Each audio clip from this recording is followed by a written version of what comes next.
The following presentation is brought to you by the Realm Network. Today on Mr. Media, I'll talk to legendary actor, author, and activist Theodore Bikel, who's known to generations of Americans as the star of stage and screen versions of The Defiant Ones, The African Queen, The Sound of Music, My Fair Lady, and, of course, Fiddler on the Roof. He was even in Star Trek: The Next Generation. Mr. Bikel is featured in a new documentary, Theodore Bikel, In the Shoes of Shalom, Alechem, and his autobiography, Theo, has just been re-released for the third time. Stick around. From his lips to God's ears apparently is not a long-distance call.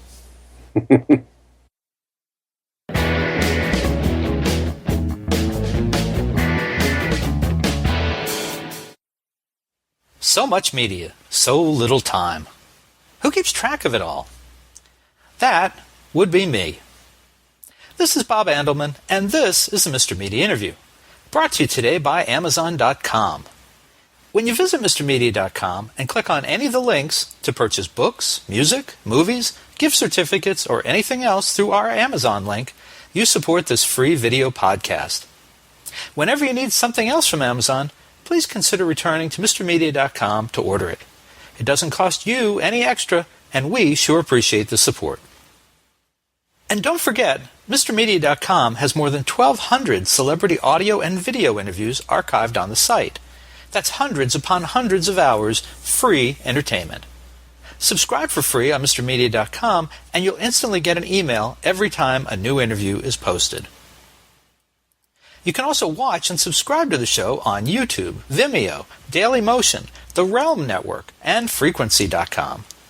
And if you prefer to just listen, Mr. Media is also available for free on iTunes, Spreaker, iHeartRadio, Stitcher, SoundCloud, Blueberry, TuneIn, Blog Talk Radio, Podfeed.net, and Player FM.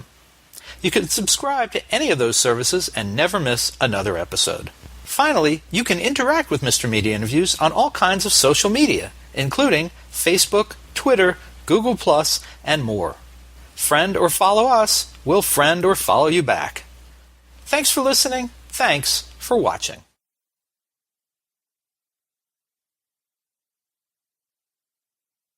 Mr. Media is recorded live before a studio audience of musical accompanists whose sons grew up to be Spike Lee in the new media capital of the world, St. Petersburg, Florida.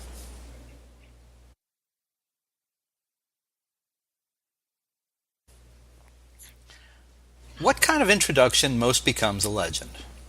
That's what I've been thinking about for the past week, knowing today I'd be speaking with the most remarkable man, a living legend of stage, screen, civil, and union activism, Theodore Bikel. And let me tell you, the task doesn't get any less daunting when you read his memoir, Theo, an autobiography. Just his family's escape from Nazi-occupied Vienna would be enough for one book, or his full career as a rising actor and musician in London with an interest in social activism. But when he gets his first opportunity to appear on stage in America, Bikel's life has so much going on, you'd swear he must have cloned himself. Read his book, and you'll get intimate stories of co-starring with Humphrey Bogart and Katharine Hepburn in The African Queen, of sneaking into Greenwood, Mississippi at the height of the civil rights movement in the 60s under cover of darkness with an emerging young folk singer you may have heard of, Bob Dylan, of appearing opposite Mary Martin on stage in The Sound of Music for almost 2 years, of touring the United States as a singer accompanied by musician Bill Lee, later known as the father of Spike Lee, and of standing in a men's restroom line behind Gregory Peck, who told him, "I have seen Fiddler on the Roof about 5 times with different Tevyas. Yours was far and away the best." Nope, not intimidating at all. Oh, and he celebrated his recent 90th birthday with Supreme Court Justice Ruth Bader Ginsburg. Jeez. Besides the third edition of his autobiography, Bikel is also the attraction in a new documentary film narrated by Alan Alda, Theodore Bikel, In the Shoes of Shalom Alechem. Mr. Bikel, welcome to Mr. Media. Thank you very much. That's a great introduction. I appreciate that. That's very nice coming from you. You probably been introduced more times in your life than I'll ever introduce anybody. So, And sometimes less than fabulously. I was introduced at a university in the South, which shall remain nameless, and the president of the university introduced me in the following manner. He says, "Ladies and gentlemen, you're about to meet Theodore Bikel. Some of you heard it before. Others did not. Those who have not heard him before are no doubt looking forward to hearing him tonight." and a little bit of an accent there in the presentation. Little y'all? Yeah. Well, speaking of the South in some ways, while you are, of course, known far and wide as an actor and entertainer, you talk a lot in the book, and I know you made a career of standing up for the downtrodden, whether as a union activist or as a civil rights crusader. And as we speak, just by some sad coincidence, the United States is again in the grip of debate over police actions that each ended in the death of a black man. And I'd really like to start there, oddly enough, perhaps, for some people watching this, and ask you, has anything changed in the 50 years since you first journeyed into the American South in support of equal rights? The answer is yes and no. There have been changes. Obviously, there have been advances. There have been incredible advances. Who would have dreamt that a black man would be sitting in the White House and be our president? Or that we have an attorney general still do, who's a black man. There are advances. And yet, as the French say, the more it changes, the more it remains the same. Unfortunately, and as the protesters in the street will tell you with their placards, we still have to march, and we still have to say, Black Lives Matter. That is such a sad commentary on our world. And, I don't know that a black person is by nature of being black, being singled out for mistreatment, and yet it appears to be the case. I mean, the police tends to mistreat anybody they get hold of. Do you feel? How do you feel about the way that the protests are unfolding now? There were at first in Ferguson there was a lot of violence, and now we're seeing across the country more peaceful demonstrations. Even to the point of the football players who came on the field holding up their hands to show, don't shoot. Has the form of protest has it changed at all in 50 years? Have we evolved in that way at all? No, and we are still learning from Martin Luther King, who in turn learned from Gandhi, that the best protest is a nonviolent protest. It's less flashy, and I was very gratified to see the father of one of those murdered boys, killed, I don't know, murdered, calling for protests that were nonviolent. It's important. It's important. We are a civilized people. Shouldn't forget it. I saw in your book that you talked about being arrested in the South when you were protesting. As blacks and whites were protesting side by side. You talked about how you were separated, different cells for each, and that you were no more immune to violence against protesters in the jail cell than you were from the police out on the street. That the police made it clear that you were supporting rights for black people, and so the other people in the cell who were not there as civil rights protesters, you took a bit of a beating yourself. Yep. Yes, alas, that was the case. And we sang all night across the courtyard to keep our courage up. Did you ever think that we'd still be discussing these things today? Did you think then, you know what, we're going to overcome this? Well, of course, we shall overcome. We'll overcome this, and we'll move on to more progressive issues in 50 years. I was hoping for it. I was not entirely confident that it would go away, and it didn't go away. It changes color, it changes texture, shape, but fundamentally it's still there. Discrimination is there, race hatred is there, suspicion is there. And it takes different forms in different ages.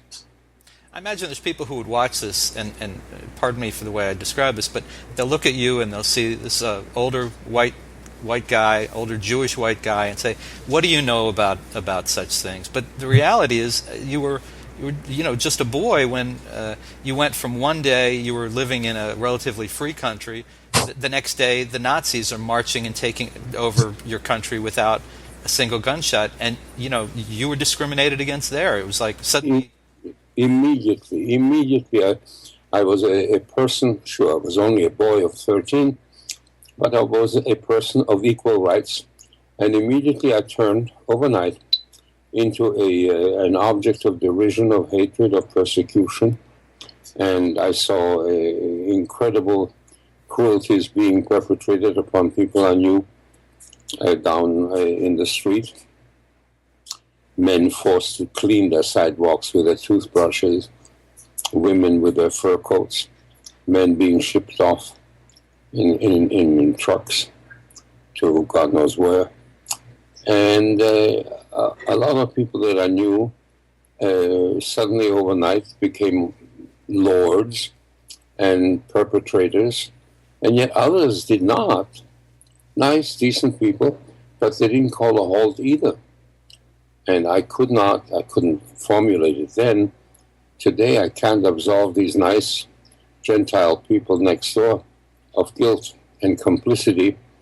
And I swore that I could never put myself in the position of these nice people next door who think that when the victims are not of your own group, it's not your fight to fight. Or it doesn't count. Yeah. Yeah. But I mean, the thing that struck me in your description of that time was not so much. I mean, we know that the Nazis rolled into Europe and several countries without a shot being fired. But the thing was to go from one day you're a neighbor living amongst it's Jews and Gentiles living amongst each other. There were problems in school. You talk about that. Those were already existing.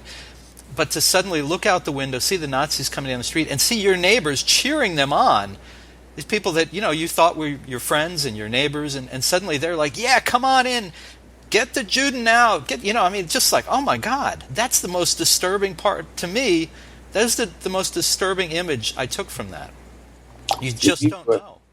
We were shocked beyond belief. And where did all these swastikas come from overnight?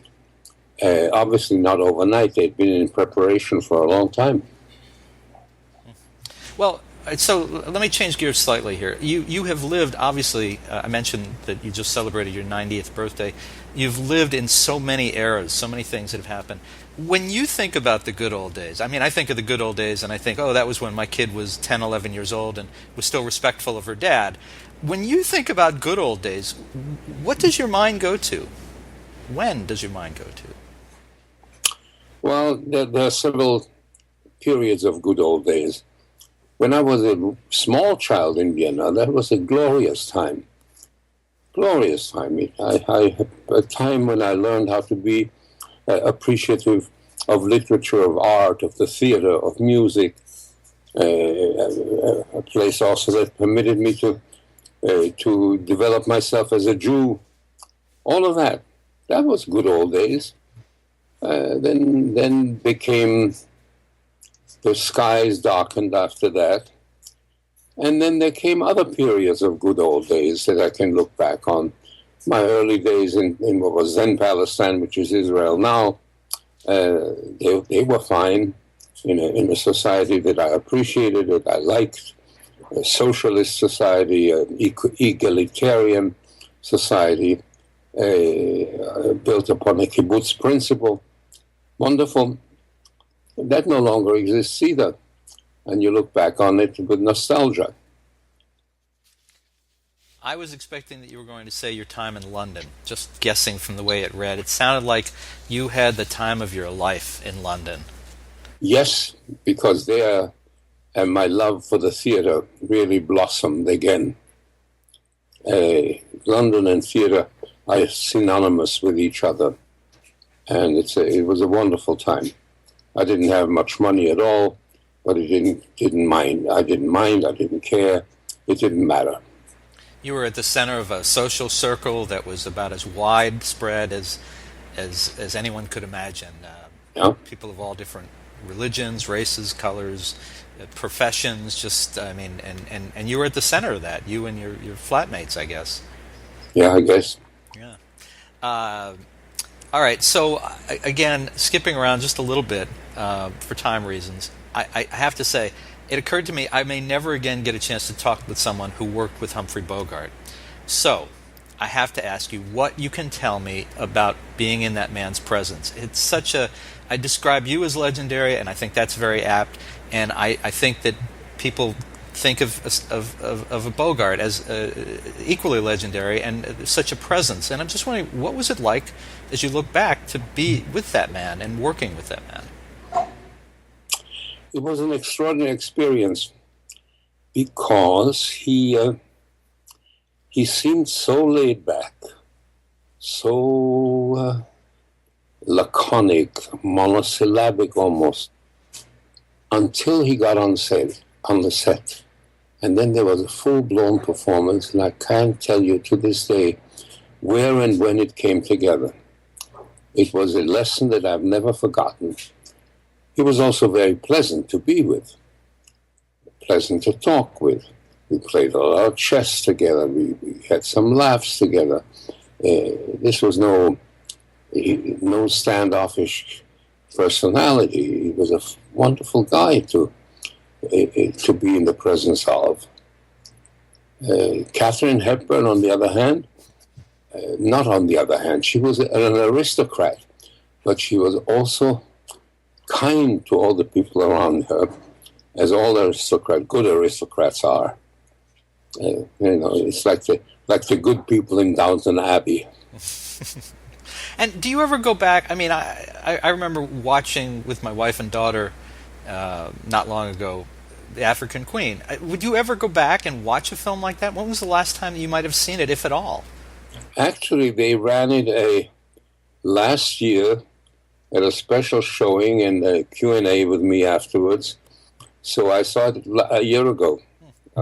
And what do you think as you look back on that young man in that film and know, oh my God, that was me? Yeah, I say to myself, you've come a long way, baby.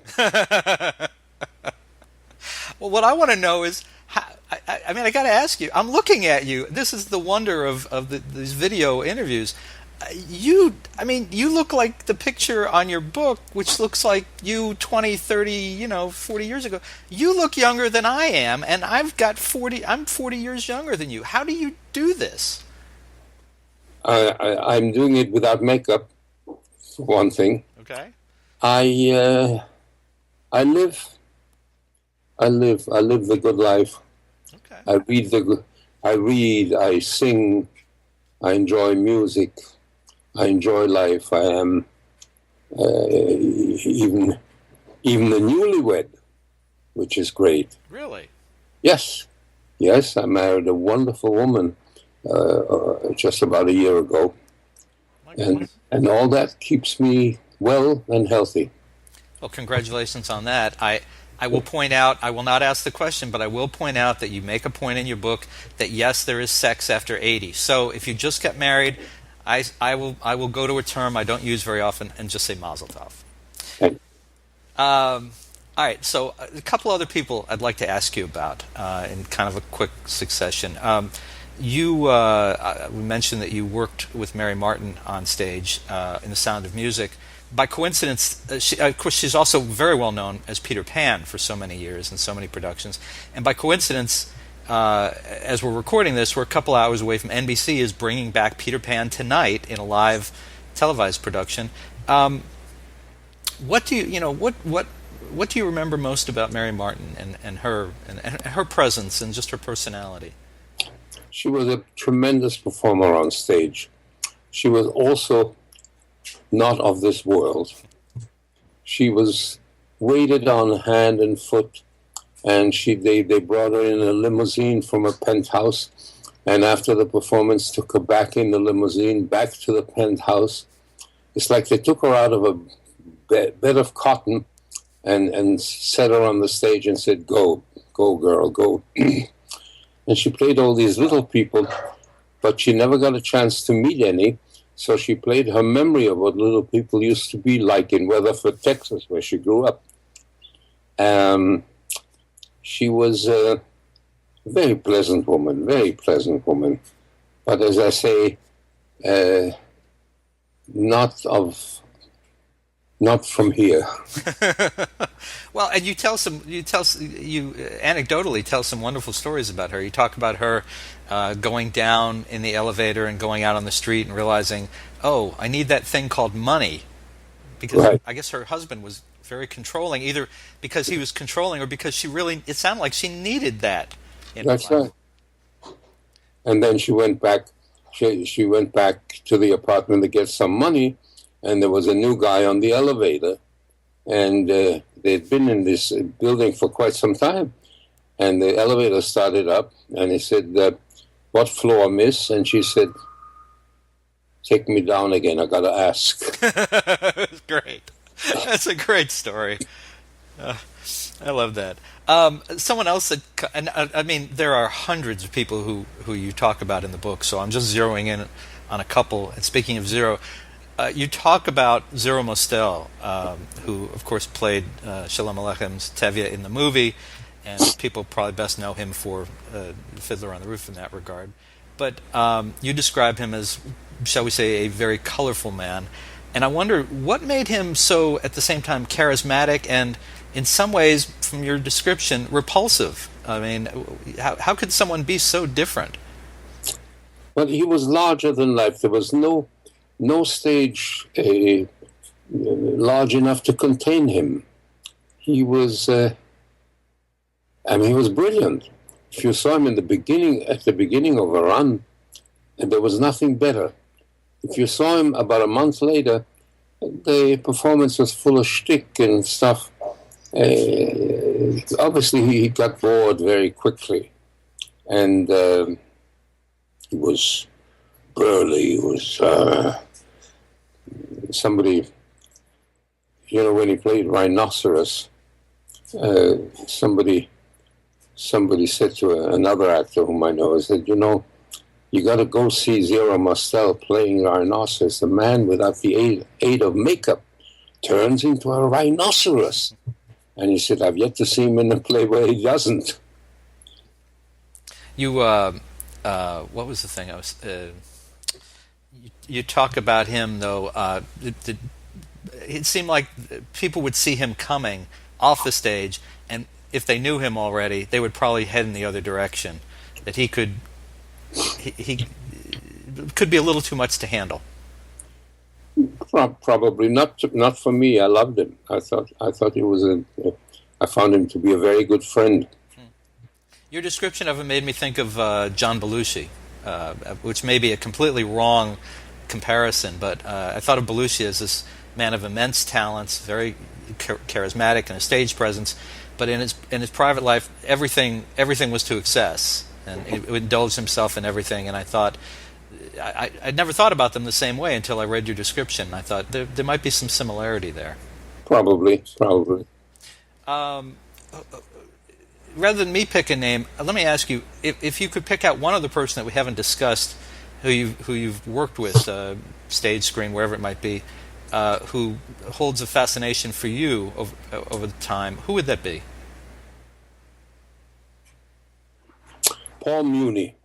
Oh. He was an extraordinary life, an extraordinary talent, and somebody who came from the world of the Yiddish theater into the world of the English-speaking stage and screen, and acquitted himself brilliantly in both. I admired him when I was a boy, and I continue to admire him. Interesting. And what about this? You obviously have been known for so many great roles and so many amazing productions. What about the ones that either got away or that you turned down, or that you were frustrated that you were never considered for? There was some such, yes, and there was some that I managed to play, but I wasn't the original one, and second and third time around is always different because you have to be in somebody else's shoes, and that's, while I welcome that when it's Shalom Alechem, I don't welcome it when it's somebody else. All right. The last thing I noticed before we started the interview was when I was just reading through some things, and I saw that Star Trek appearance. I had forgotten about it. It's been a while. Trekkies are, they love to have knowledge. Is there anything you remember from working on that show that stands out for you? Yeah. I was Worf's Earth father, and I had some terrific scenes. One of them with Whoopi Goldberg. Really? Yeah. All right. It was really good. You were playing, as I recall, you were his Russian adopted father. Worf, of course, played by Michael Dorn. Has that role given you a bit of exposure to a different group of people than you maybe from other parts of your career? Fans, I get fan letters. Yeah. Have you ever done a Star Trek convention? No. I'm surprised. Yeah. I did one sort of mini convention, but that wasn't one of the big ones. Okay. And thinking about that, the one part of your resume that seems a little thin is television. And I'm as I'm hearing you and looking at you, I'm thinking, I'm surprised that you never wound up doing like a sitcom or a drama where you would have the job for 4 or 5 years, stay in one place. A lot of people turn to that later in their careers because of family. Something you talk about in the book that you were not, you're honest about. You're not as there for your children as maybe you would like to be, or maybe other parents were, and that's why my understanding is a lot of actors will turn to the steadiness of television. You're in one place. Yeah. It's not that I didn't do sitcoms. I did All in the Family. But I mean, as a continuing job, you didn't. You never. Right. You appeared, but you didn't start. Was it not offered? Was it not appealing to you? Both. Okay. Good answer. Did you ever imagine your autobiography, Theo, came out for the first time in 1994? It was then republished in 2001, 2002, and then again this year, 2014. Not many folks who write their life story in their 70s or almost 70s get the opportunity to update and revise it. I mean, does that surprise you that you've been able to do that twice? Well, the first time the autobiography ended with a handshake of Arafat and Rabin on the south lawn of the White House. And then in 2002, a lot of things had happened, including 9/11.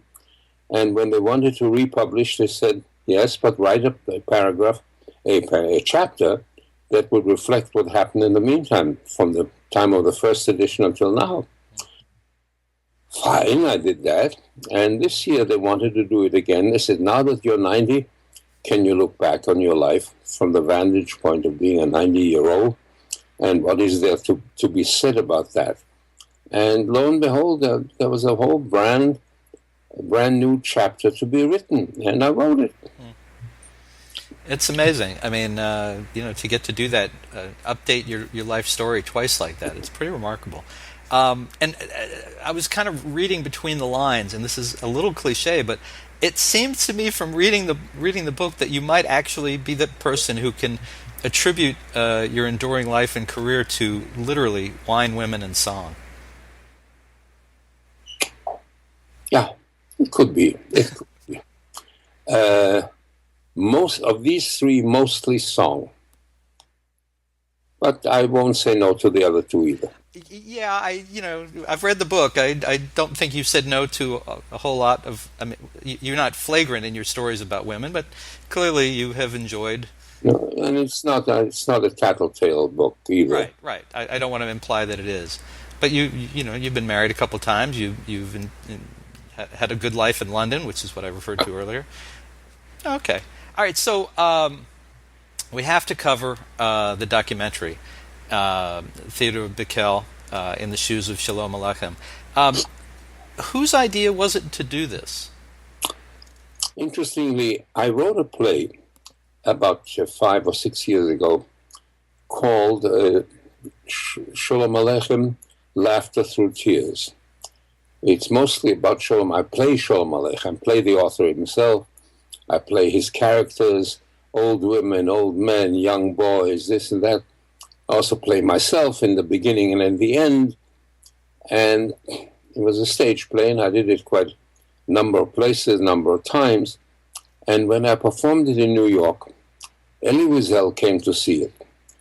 And his first remark after he saw it was, if this hasn't been filmed, it ought to be. Now, you can't film a play. There's no way to put a camera in front of a stage and hope it makes sense. It doesn't make sense that way. It's maybe for the archives, yes, but nothing else. So I started to think, we have to go back to the drawing board and make a film that makes sense as a film. And then we told the story of my life as being influenced by Shalom Alechem, the characters that he wrote, the character that he was, his devotion, his passion for the Yiddish language, is a passion that I share. My life in the beginning, the film starts with the Anschluss of the Nazis marching into Austria and confiscating all our books, especially the Shalom Alechem books, and then turning me into a refugee, which in one way or another I remained the rest of my life, no matter what success I had or where I lived. And so there's my life, there's Shalom Alechem, there are the books followed us, the books came after me, and before my father died, he wanted to know who's going to read all these, and I told him, I promised him I would, other people would, and I wasn't quite sure whether that's true. And then when he died, I needed a home for the books where they would be loved and cared for.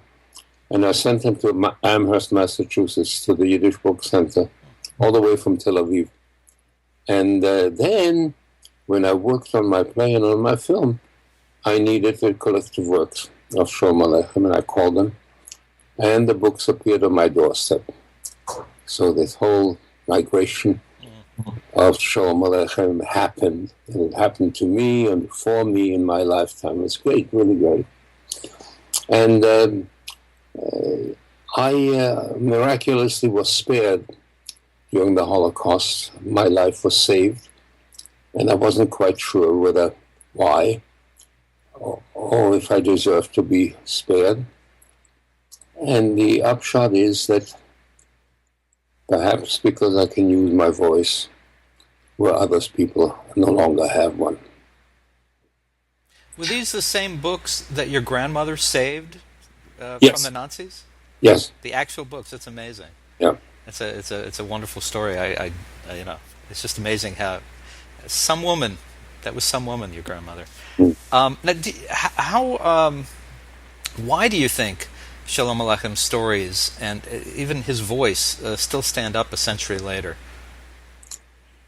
Because Shalom Alechem wrote not only for the people that he knew, but of the people that he knew. The shtetl that was vanishing in front of his eyes, he kept it alive by writing about it, by writing what people said to each other, where they said it to each other. They sat on railroad trains in the third-class compartment and played cards and made jokes and tricked each other and told truths and told lies. And he had all of that in his ear, and he wrote about it. And he wrote the iconic character, of course, is Tevye, the milkman, who's in every every man, and that's why he's so popular. You don't have to be Jewish to understand Tevye the Milkman. And his Tevye is a much more tragic character than what you see in Fiddler on the Roof. And I make a point of that too in my play and in my film. So, and he was beloved. He died in New York in 1916, and his funeral was the largest that had ever been seen in New York. Before or since, 200,000 people were in the streets, and that was just in the streets. People hung out of the windows as well at his funeral. So, and his granddaughter, who's in my film, she was 102 when she was in the film, and she was 103 when she died, just a few days before my film opened.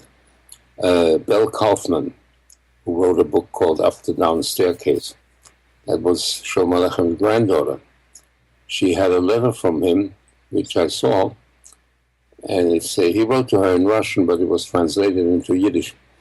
He said, "Dear Belichka, I'm writing to you in the hope that you will write back. And I want you to write a lot. But in order to do that, you have to drink a lot of milk." She was 6 years old at it. Well, if you're going to create a character who's a milkman, you're going to want someone to drink a lot of milk. I get that. Do you think that Jews and Gentiles alike will still be celebrating and enjoying Shalom Alechem stories another 100 years from now? I certainly hope so. I think so, yes. Okay. And it was interesting to see that Alan Alda is the narrator for the documentary, the play. My only connection that I'm making between you and he might be that you are both social activists.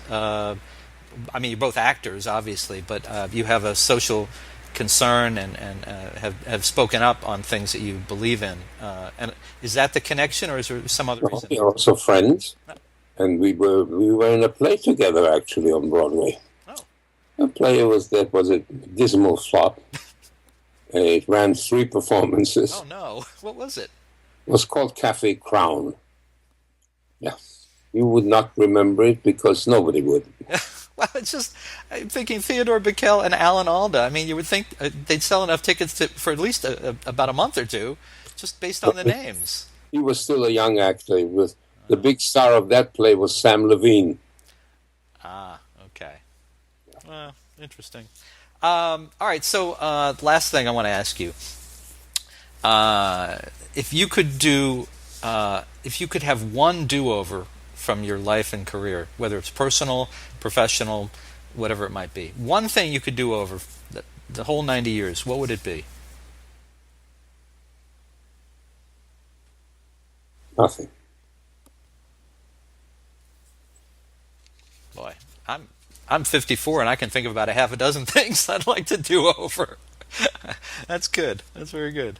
Well, folks, listen. You can find Theodore Bikel's amazing memoir, Theo, in great bookstores everywhere, or you can pre-order it or you can order it right now, I should say, at a great price at MrMedia.com. If you're watching the show on MrMedia.com, you know how this is. Somewhere below our video, either over there or over there, you'll see a copy. You'll see the cover of the book. You can click on it right now, and Amazon can get it to you in 30 minutes or less via drone, or more traditionally, you can probably get it electronically downloaded, or you can have it in a day or two in a physical copy.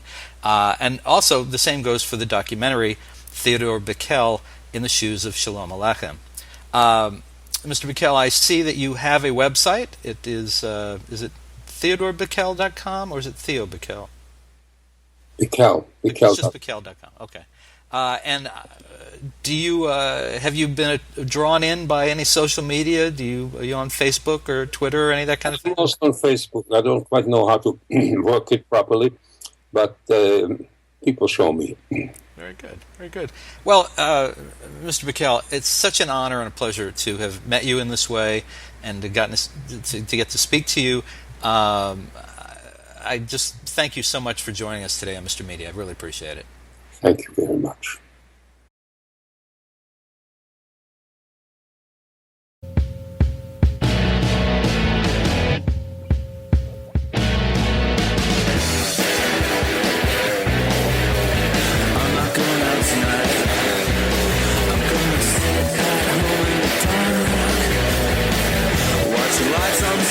night. Turn out the stereo receiver. Turn your back on the deceiver. It's a bad idea to believe her.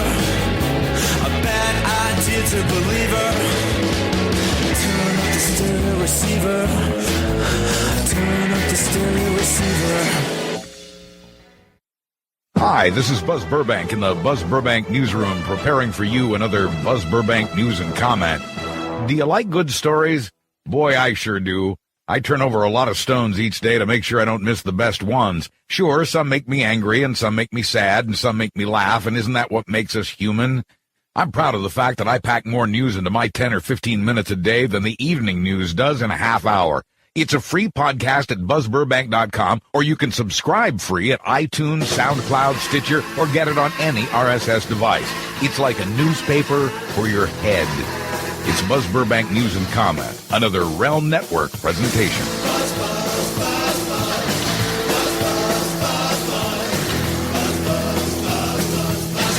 Weekday mornings right here on the Realm Network.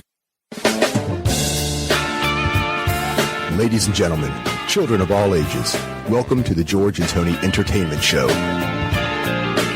Prepare for awesome mediocrity. We're the Cousin Oliver of the Realm Network. I'm George. And I'm Tony. And we're a weekly family-friendly podcast about pop culture. From our point of view. At realmnetwork.com, the George and Tony Entertainment Show from the Realm Network. This is Snake. Do you read me, Otacon? Loud and clear, Snake. Did you listen to the latest episode of the Gaming Marathon on the Realm Network? Of course. They really know their stuff about gaming, especially that Usad guy. Yeah, but that Chirac guy is a real jerk. I don't like him. Regardless, the reviews are spot on and they tell it like it is. That's for sure. What happened, Snake? Were you spotted? Nah, it's just Lowell Melser crying about the O's again. Close call. I better continue the search for Metal Gear, but keep listening to the Gaming Marathon each week. You got it, Snake.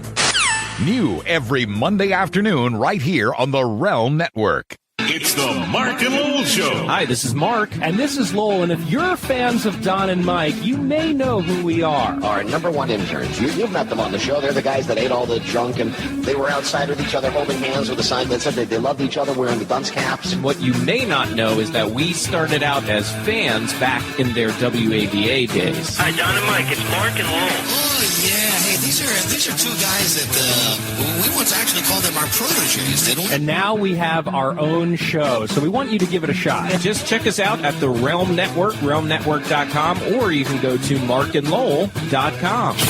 Resistance is futile. It's the Mark and Lowell Show. Every Tuesday and Thursday evenings right here on the Realm Network. And catch the Poor Premium Show Friday nights.